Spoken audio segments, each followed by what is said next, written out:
welcome back to the Exposure 365 YouTube channel, and we have an exclusive today here at the Tribeca Film Festival. I have the brilliant filmmaker of Era Occulta here, and by the name of Carlos Vargas.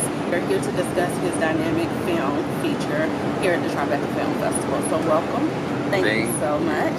Thank you very much. I'm really happy to talk to you. So for those who want to know what is the film about, can you give us a little synopsis of what Era Occulta is about? Absolutely. Thank you very much for this opportunity. Era Occulta is a future narrative movie that we shot in Mozambique, in Maputo, in the capital, and also in the surroundings in Matola.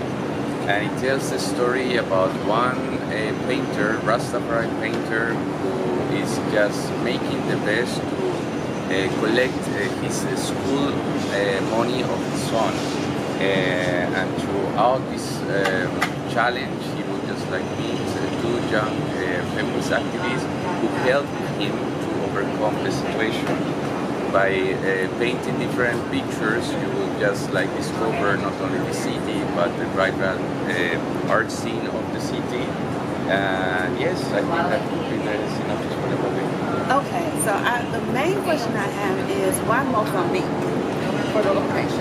I think Mozambique is a kind of, it was a little bit of a coincidence. Myself, I'm from Colombia, but at the age of 17 I moved to Berlin. And in the last 5 years or 6 years, I started to travel quite a lot to Africa because of some other projects, including my last feature movie that premiered at Tribeca last year, Melody of Love, that it was a feature narrative set in Ethiopia. So because of life, I had the opportunity to visit Maputo and to be there with my family. So I decided, once I met Bambi, that it would be just the perfect scenario. Also because as I told my friends about going to Mozambique, my people didn't know much about it. I mean, there is still a very different approach and picture about Mozambique. So I wanted to just really showcase and open a window for the people to have another kind of perception of not only of the city, but about what is happening in the art world, the young people trying to just define their own future in the country. Yes. And the setting is beautiful. Mozambique is beautiful. You had some really, really great shots of the beach area and of the villages and of the shops. The shops look so, oh my gosh. So I've been to Kenya and I've been to Tanzania and I've been to Egypt. And it reminded me of Kenya. It reminded me a lot of Kenya watching the film. And so it was beautiful landscape and everything. And I want to get into why the name change for the artist, because his name was not Fambi the entire film. Yeah. Okay, so can you jump into a little bit about why he decided to change his name in the film and why he explained it the way he did? That's a brilliant question, I have to say, and I'm glad you're asking it, because the fact is that Mozambique was a Portuguese colony, and the fact is that most of the people, or most of the young people, they will use actually two names. Actually a African name and a Portuguese name in a way. So Bambi, when he was a young person, he preferred actually to be called Isaac, which is actually his name, what it stays in his passport. But when he was a young child, his parents, they would call him Bambi. So when he started to paint and he started to realize and started to feel empowered about his art and his heritage, he decided to take Bambi as his artistic name. So I really want to showcase this during the film. Yes. That in a way, there are of course people they would just still call him Isaac, but he's just taking the decision of getting apart that and just be Bambi, how the parents they would have called him. Yes. So important question. Thank you. You're welcome. And so I have additional questions, mostly about the actual artwork that was featured, because he went along. We watch him as he goes on the process of self-discovery, really trying to narrow down or fine-tune who he actually is. and what he wants to offer to the world and how he wants to speak through his art so that it can translate to the world what he, you know, what his message is and what he's trying to say. And I love the Fallen Angels piece. I love that piece, and I also love the piece at the end, which I won't give away what the piece was or what it symbolizes, because it's a large part of the story that you're telling. But why was it important for you to make sure that the art culture was highlighted in this film? I think it is actually like a subconscious process of an artist, you know, to represent his surroundings, the heritage of a country, the cultural approach. I guess Bambi's art is also like a little further beyond, no? He's a contemporary artist. I think like many people in Mozambique, they believe like Bambi will be the artistic future of the country. He's still very young. But specifically in the art shown in the movie, I believe like you will see like in the development of the different paintings which are shown, that he's also having a reflection throughout the exchange that he has with the feminist activists. So the first painting, it will represent like a fallen angel, which is a very beautiful painting. It is. But in a way, when he comes to the art dealer, she will say, but why is the woman falling and not going upright? And that was like the first question, like, you know, I mean, in a very naive way. You know? I want to approach this topic not as in an specialist, but I like trying to showcase the narrative of Chimamanda Ngozi, which is an African writer who is also wrote We Shall Be Feminist, a manifesto which represents the contemporary feminist activism in Africa. And I want to just like have this reflection of him, and then at the end he decided to paint some kind of a painting where the women are more empowered, and where they show them strong, and where they just like really there is kind of this really basic story. You know? I mean, the movie doesn't really go incredibly deep in the field, because I'm not from Mozambique, I'm from Colombia. I used to live in Germany, so I really respect as a director the decisions that a country will do in the different fields. So for me, it was very important to just open a window and to create something that the people can contemplate without just like taking kind of decisions. Exactly. I have a theory about the opening of the film, and I want your opinion on if I'm right or if I'm off base or whatever. So in the opening, the establishing shot of the film, we see him on Ferris wheel, and we see him going up, and he's by himself, and it's a close-up shot of him. In my mind, the first thing I said in my mind was, he envisions himself on the top of the world. He envisions himself on top of the world.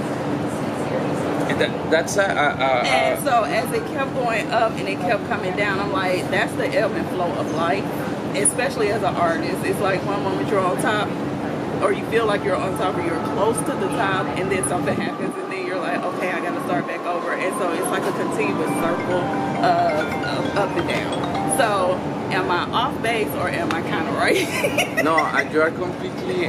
No. I think like the initial shot of the movie, it is actually like a kind of a metaphor. Yes. I mean, it stands. I mean, for me personally, like for freedom.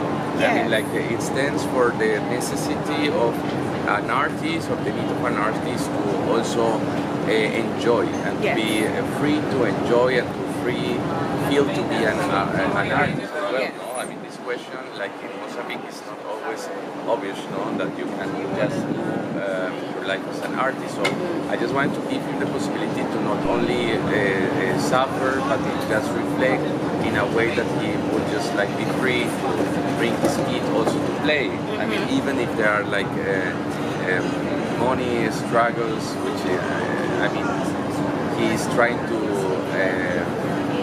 teach Ixon to be free and to select whatever he wants to do in his life.